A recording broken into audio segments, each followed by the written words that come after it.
Hello again, YouTube. Well, it's winter proper, and certainly not the weather to be out on a bike. And I've been busy in the pain cave.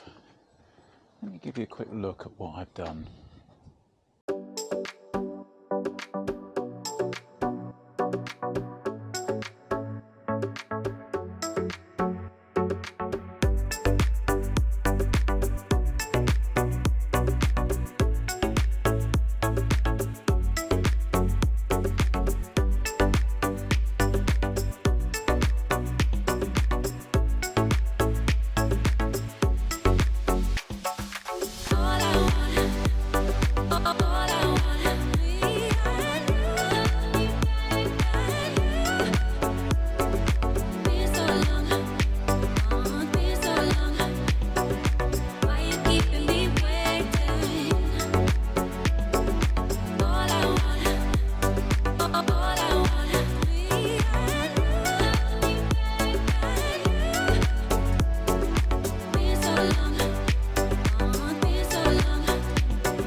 Hello again, YouTube. Welcome to 2024 and welcome to the new and improved Pain Cave.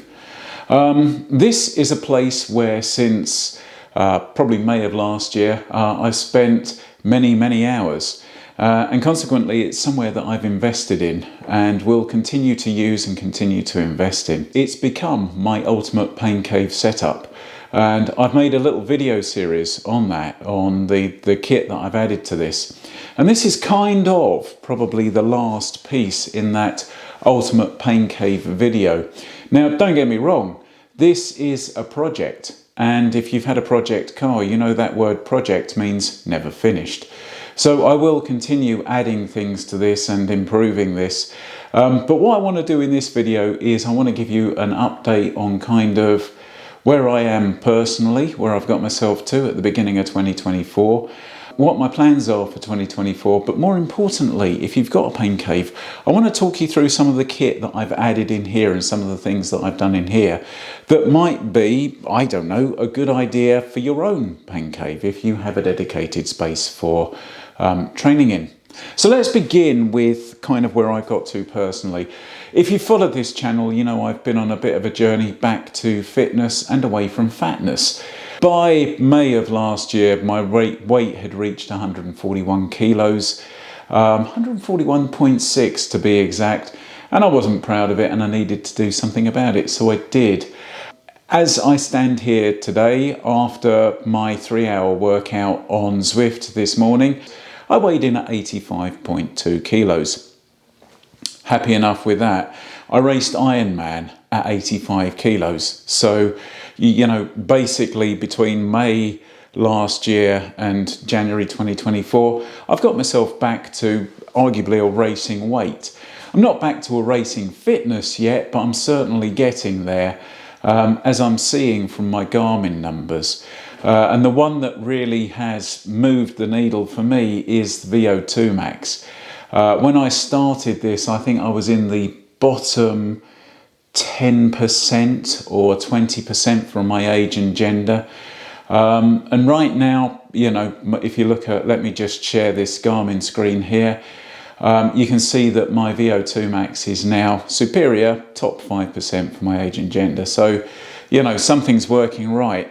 And the plan that I'm using is really quite simple. Basically, I'll just use MyFitnessPal to balance my calories throughout the day to make sure that I'm sort of burning what I'm eating and I'm not eating too much.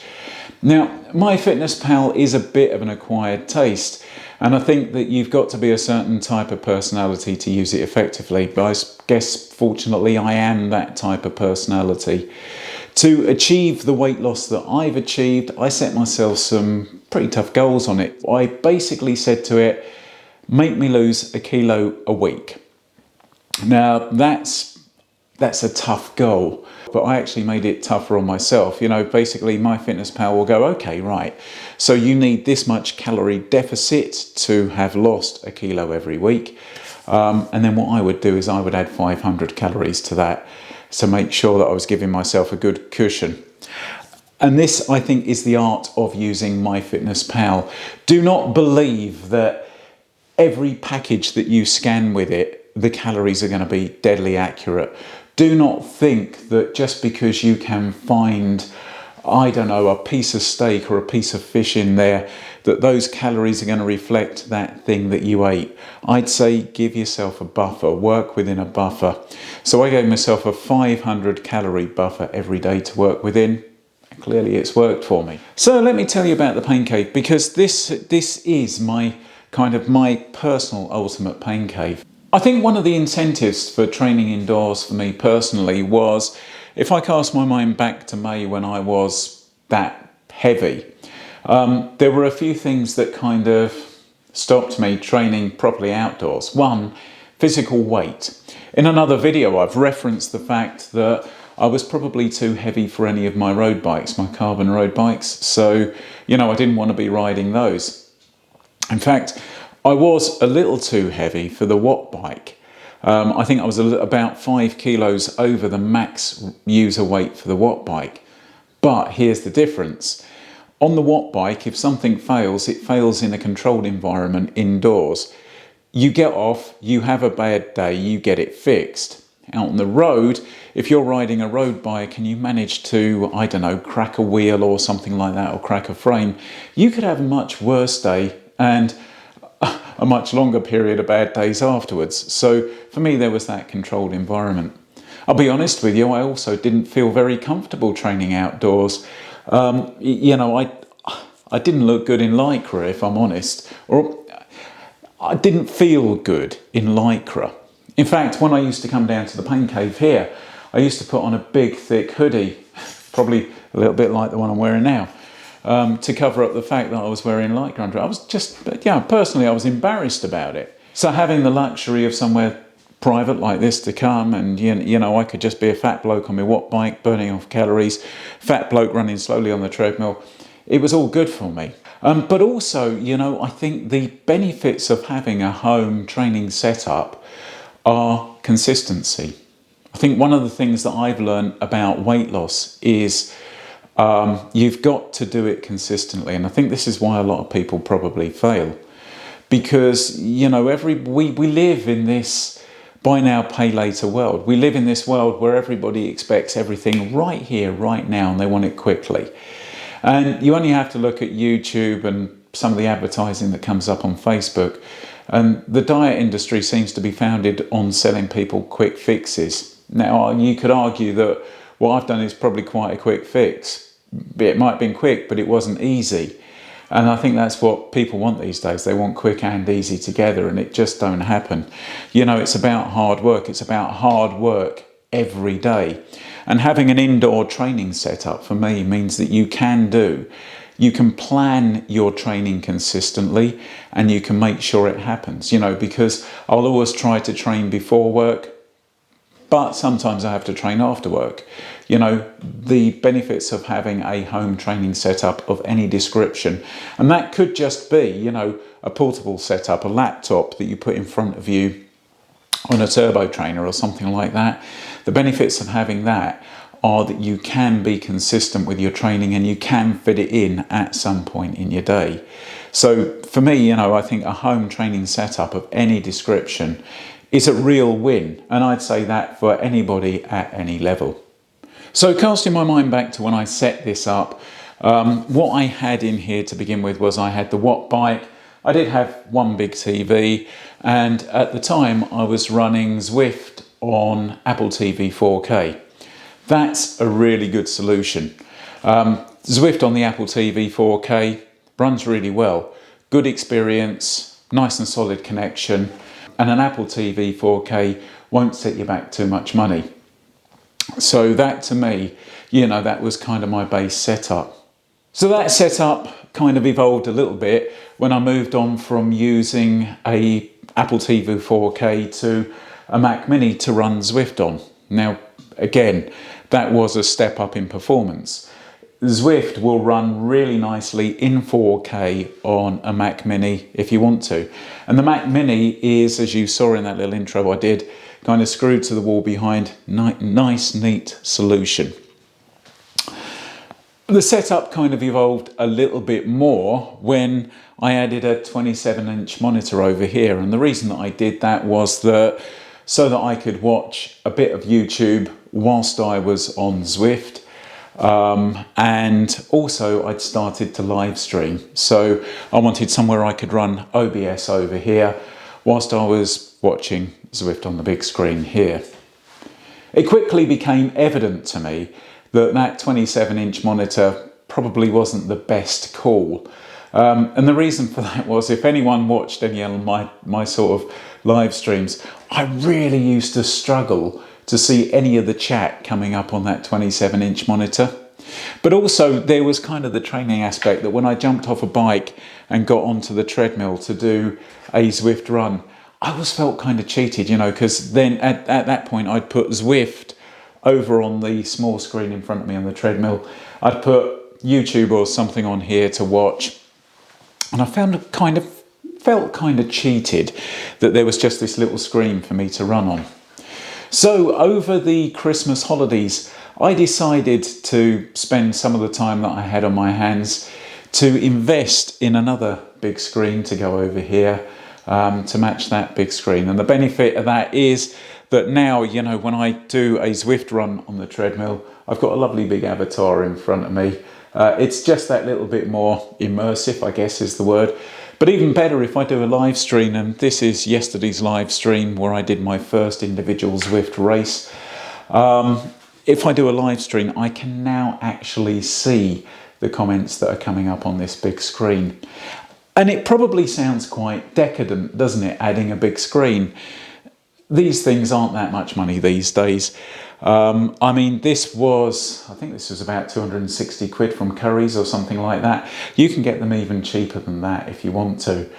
Okay, that is still a chunk of change, but in terms of the other kit that you're putting into a pain cave, that's probably quite a small investment. But for me, the benefit has been enormous, because I do honestly spend so much time in here. You know, like I was in here thick end of 3 hours this morning, thick end of 3 hours yesterday morning. And just the benefit of being able to train on a big screen, watch some YouTube on a big screen, do a live screen and actually read stuff that's coming up on the big screen, it's great for me. So you can probably see that I've had a little bit of a colour change on the wall behind as well, because all of the walls in here were white, and they did kind of jar a little bit with the screens when I was watching the screens, and you just got this white wall behind you. So you can see I've added this rather tasteful grey colour to the wall behind. And I've gone for the ubiquitous LED strips that go behind the screens, and they work really well. A lot of my training this time of year is done out here in complete darkness, but it's not dark anymore because, you know, I've got this nice glow behind these screens. And again, that just makes them a little bit easier on the eyes. So yeah, the big screen setup, for me, that's one element of the ultimate pain cave. Of course, the kit that I've got in here, you know, that is the other big element for me. Wattbike Atom, love it. I've had it for years, and it just goes on and on and on. I keep sort of toying up whether I should upgrade to like the next Atom, but I really can't justify it. One day when that dies, I will. But for me, it's a really great experience. And if you pair that Wattbike Atom with Zwift, it's a fantastic training experience. The treadmill, Xterra TRX 4500, connects through Bluetooth to Zwift. Again, a nice experience. One thing that I would say, having said that the Apple TV 4K is a good training experience, the treadmill does connect a little bit more reliably with the Mac than it did with the Apple TV 4K. And I don't know if that's just because the Mac uses a later Bluetooth protocol, or, you know, maybe it's just because it's a computer or something like that. But it is definitely a better experience. So those are kind of the big ticket items that I've added to the pain cave.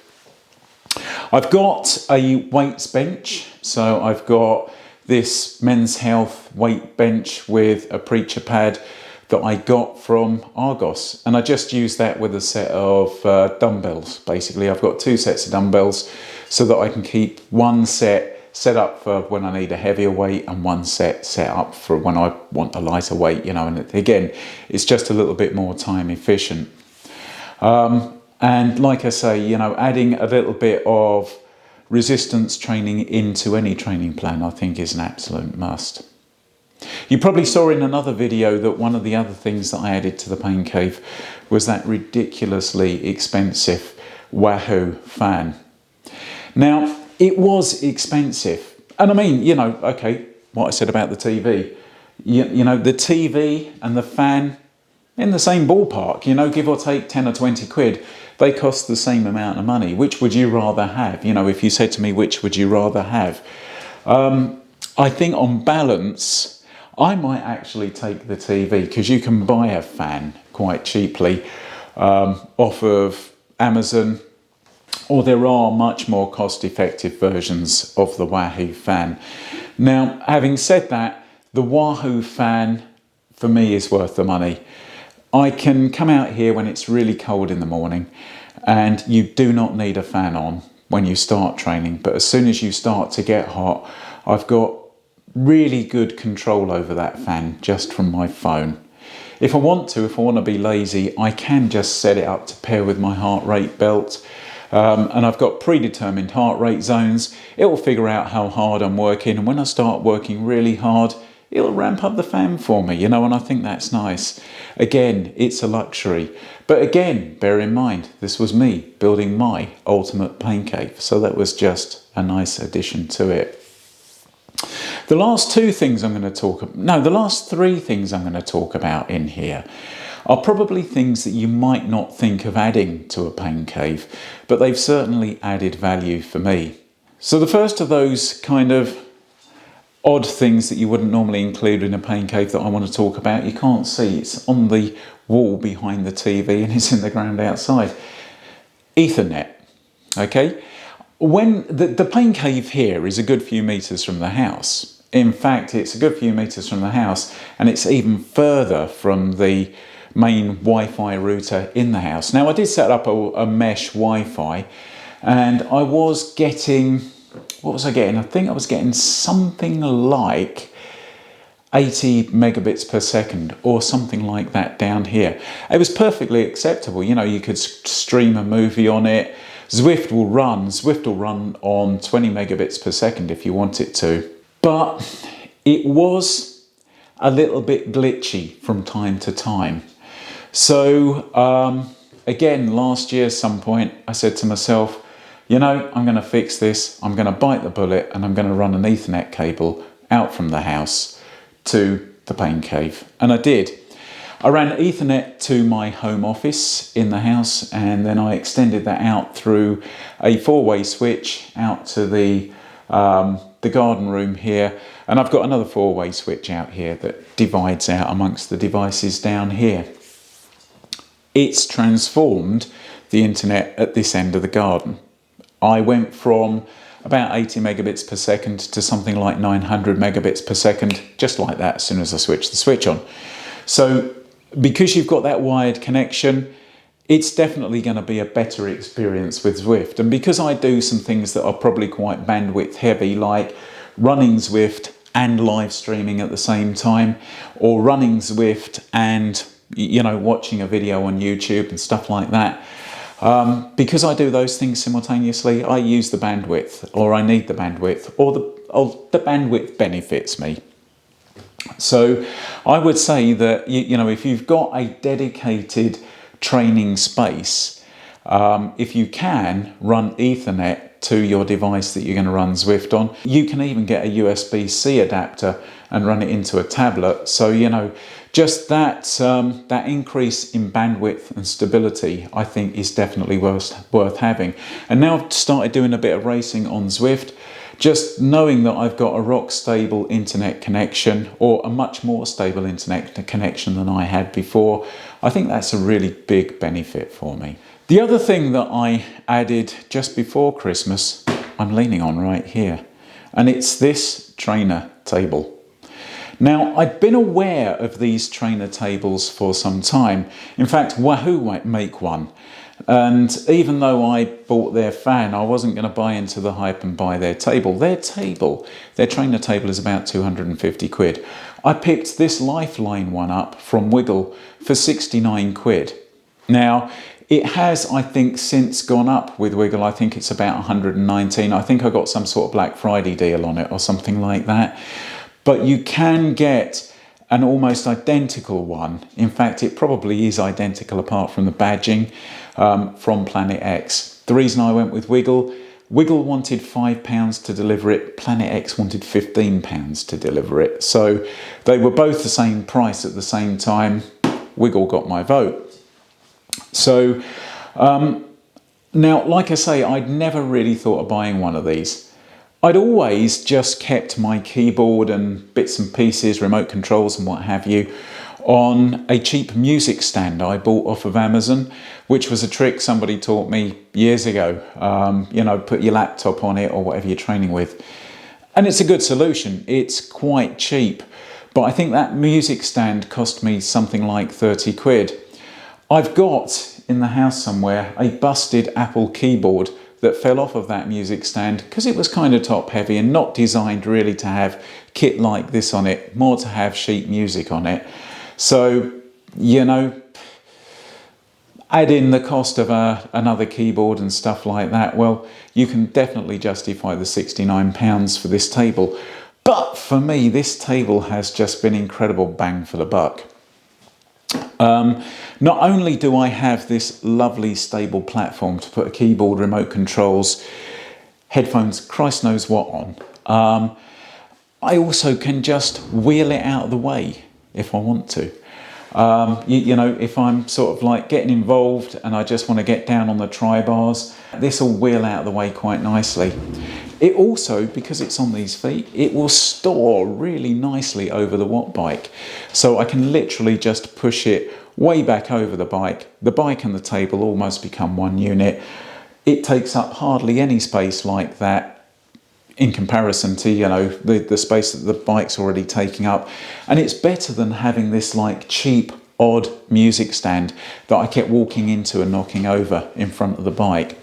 So for 69 quid, I think this was definitely worth having. Like I say, I wouldn't buy the Wahoo one at 250 quid. They can keep that. I would buy their fan for that money. I did buy their fan for that money, but that's got a plug on it. So in my head, I kind of justify that.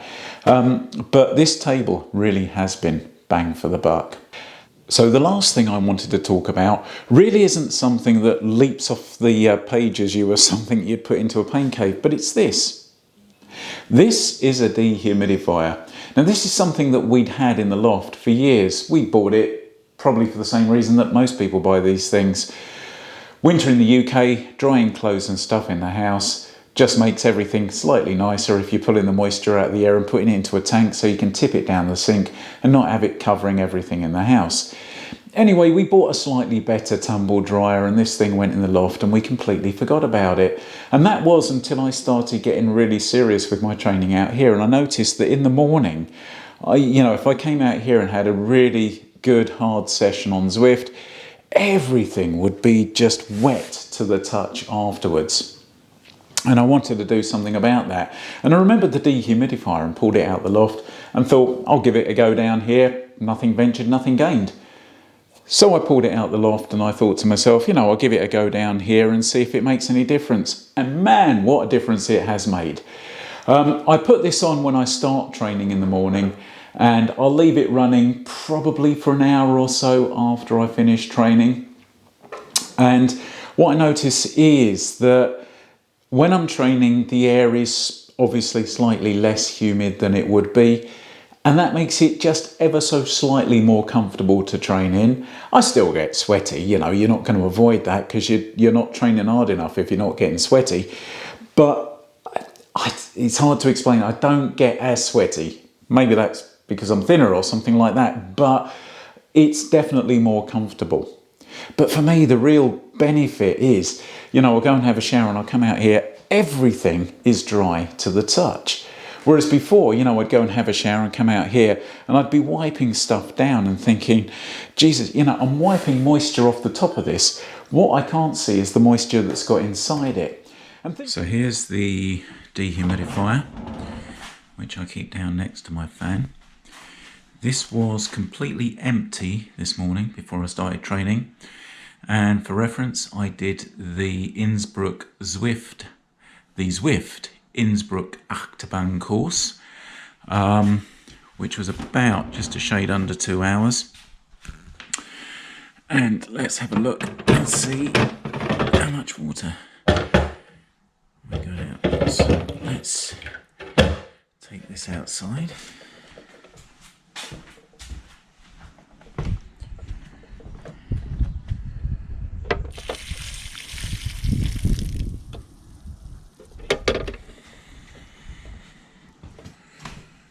So Garmin was telling me that I used something like 1400 millilitres of fluid or hydration for that ride, and I don't know, was there about, yeah, I suppose there was something like that in there. It's got inside it. And think about the kit that you've got in a dedicated pain cave setup. You know, you've got a turbo trainer. What, if you've got a Zwift Hub 1, you're in for 500 quid there. If you've got a treadmill, you know, if you've got a decent treadmill, you're in for the thick end of 1,000 quid on that. You've got devices that you run Zwift on. Let's say that you're running it on an Apple TV. Well, that Apple TV is going to cost you about 150 quid. Plus, you'll probably have it connected to a TV, ballpark 200 quid. So think about all of these things that are susceptible to damage from water or moisture or moist environments. And think about that dehumidifier protecting your investment. Like I say, brand new, I think you're talking about 150 quid. But if you think about that over the long term of protecting the investment of the kit that you've got in your pain cave, for me, that's really good bang for your buck. Anyway, that's my intro to 2024 and my intro to the slightly revamped pain cave. This has been slightly longer than I thought it was going to be. But as always, if you've made it this far through, you have my thanks and admiration. Thanks for watching this on YouTube. There are more videos coming this year, and we will actually be doing some triathlon at some point this year. I'm going to be doing the Beaver Castle Triathlon, which is part of the Castle Triathlon series. So the entry's getting sorted for that. I'm going to do the Olympic. I thought I'd start with Olympic this year, ease my way back into middle distance next year. Who knows? Shoot for an Ironman 2026, something like that. But anyway, thanks for watching this one, YouTube. Welcome to 2024. Let's hope that you go and smash some of your own personal goals in 2024. As always, thanks for watching, and I'll see you in the next one.